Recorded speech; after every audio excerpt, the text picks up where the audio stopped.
Good morning, ladies and gentlemen, live from the Alladay LLC studio. That's right. You got Wilson here this morning. He is your host with the most this morning. Dennis Romeo still ill. So AM News, I have to give you my report this way today, folks. Of course, yesterday I told you we were going to talk a little GMO, what's going on there, some updates in there. Remember this, ladies and gentlemen, 90% of the world, at least that's what all the numbers come out, want proper food labeling. We're not being given proper food labeling. A couple little tips here today. If you go to buy produce, I'm being told through various places that I ask questions, there's a 5-digit number on your little barcode there. It's an identification number. To know if you're buying organic or not, the very first number is 9. Number 9. I believe the Beatles did a song about that. Number 9, number 9. But number 9 will indicate that your produce is organic. Why we're on the subject of produce. 3 apples by a company called Arctic Apples. They are an agro chemical produce company, a pro-GMO, I don't know, whatever you want to call them. But they make genetically modified products. 3 of the products they have out on the market right now, I believe they have a potato also that McDonald's is refusing to purchase, but they have apples. And it's ironic that McDonald's would refuse to purchase GMO potatoes, use GMO potatoes, sell GMO potatoes, when everything else on their menu is produced with genetically modified products. Everything they do is outsourced in countries that have no FDA regulations, no Environmental Protection Agency regulations, and it's shipped all over the world. So if you don't want GMO, you don't want to feed your kid GMO, don't take them to McDonald's. I'm going to talk to you right now about consumer power. We've all heard about the salmon, the GMO salmon that they're getting ready to do. They can't sell the GMO salmon. Consumer power. Ladies and gentlemen, Golden Delicious, Granny Smith, the best apple on the planet to make a pie with, and Fuji apples are now genetically modified. I'm not saying all of those types of apples are. Those are the 3 varieties of apples that are currently being genetically modified and put into the marketplace. Talk to your produce, talk to your store guys when you go there, and demand to know if you're purchasing GMO products or not. This is your right. And ask that clerk, hey, does this have GMO stuff in it? If they don't know, put it back on the shelf. Myself, personally, I am really curious. I am dying to know how long those GMO apples will sit in that bin at the grocery store before they turn to applesauce, ladies and gentlemen. Do you really want a food product that doesn't do what it's naturally supposed to do? I want you to think about a Waldorf salad that could be sitting in a buffet line for 15 hours because the fruit in it doesn't turn brown. That's a long time to let food sit, ladies and gentlemen. A long time. And that's what it's coming to. They're claiming the apple is just as nutritious as an apple that doesn't brown. How do you change the DNA in anything and call it the same? That's all I'm asking. How do you change the DNA structure of any organism and call it the same? Substantially equivalent is not the same. It's a play on words. It's called Legalese. Some disturbing news. We know Monsanto has purchased agencies in the FDA, the EPA, the USDA here in the United States. Well, they've done the same in Canada, Japan, parts of Europe, and New Zealand, ladies and gentlemen. Tip of the hat to To the Australian people down there saying no to GMO bananas, you're not going to come mess with that in here. There is a problem with bananas, but I think it can be worked out without GMO technology. I don't know. I could be wrong. I'm not a scientist. But we have the International Agency on Research for Cancer, the IARC, which is an arm of WHO, the World Health Organization. Kind of a move out of the Monsanto playbook. Monsanto has always said, this is our intellectual property. You can't have it. You can't study it. You can't use it to research. You can't do anything.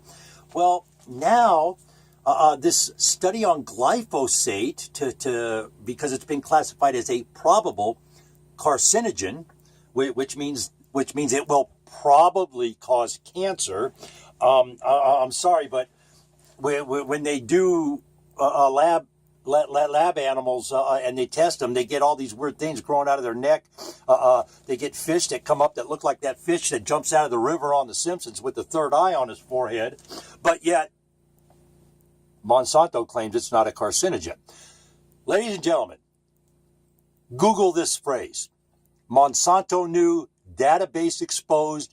You are going to see some emails, some internal emails of C-level executives at Monsanto discussing the perils of getting this GMO technology into the food supply, how they're going to circumvent the FDA, how they're going to circumvent the EPA, how they're going to circumvent the USDA, because they have their people in place. You'll be able to read it. See for yourself. Understand, this company has a very long arm, Monsanto. They're getting ready to merge with Bayer. Dow and DuPont are merging. You're going to have super chemical companies, and all they do is make chemicals for death, war, destruction. That's what they do. Do we need a world without chemicals? I don't know. But I do know we don't need chemicals in our food supply. And I'm sorry, but anybody like this gal, her name is Kavin, I hope I pronounce it correctly, Kavin Synapathy, who claims to debunk GMO myths. I'm sorry, ladies and gentlemen, GMOs have not been around long enough to establish any kind of mythical quality to them. Myths are created by legends that start, and they go back hundreds and thousands of years. Dracula, that's a myth. He doesn't really exist, but people believed he did because of actions of somebody else. So now, this gal, her name is Kavin, Kavin, Synapathy. Her parents own some kind of data processing, data research, understanding data, or some kind of data company.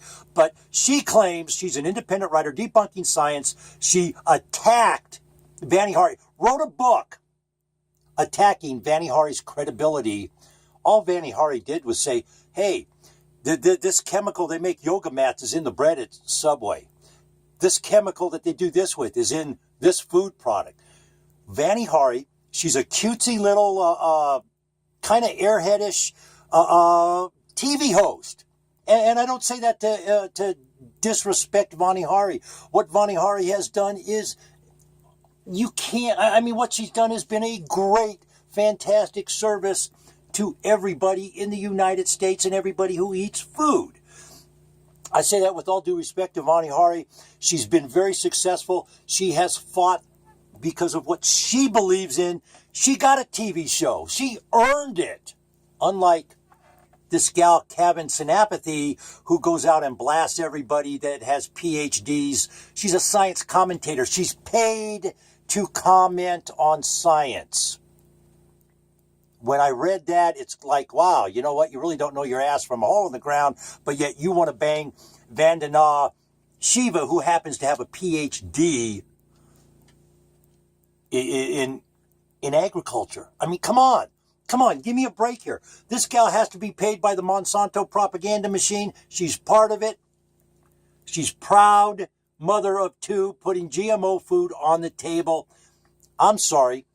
In my humble opinion, ladies and gentlemen, anybody who claims to be a proud mother will not put poison on the table for their children to consume, and that's what GMO products are. You cannot get the poison out of the food once you put it in there. It has nowhere to go. If the bug dies from it, eventually you can consume enough, you'll die from it. You'll have medical problems or something. I don't know. Now, back to the IRAC for a minute. They're claiming intellectual property on studies on glyphosate and not releasing them. People have filed Freedom of Information Acts. This is so insane that even Monsanto, even the people at Monsanto got upset at them. Are you kidding me? Monsanto, not wanting anybody to know the dangers and hazards of glyphosate, is upset with the international agency that researches cancer? They're upset with them for not releasing information? My humble opinion again here, ladies and gentlemen, this reeks, this has Monsanto all over it, okay? They are saying that they don't want to release this information because it's their intellectual property. They had scientists and academia from Texas A&M, that's Texas Agriculture Medicine, a pretty good school down there in Texas, another university over in Mississippi. They have those professors all up in arms because they won't release their findings, their reports, and they're saying it's intellectual property. And I'm sorry, but I don't know. Here's my question. I'm going to push this out there today because this whole mess reeks of backroom deals. And when I say backroom deals, ladies and gentlemen, I want you to understand something here. I want this to sink in for a minute. $5.9 billion.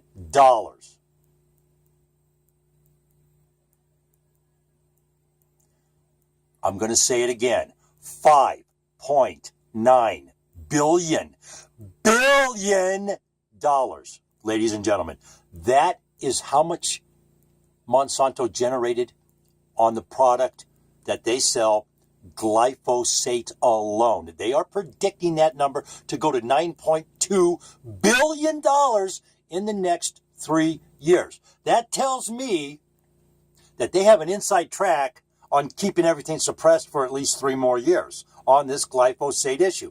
Again, I could be wrong. I don't know. I'm just assuming, not assuming, I'm kind of guessing. Because that's their track record, you know what I'm saying?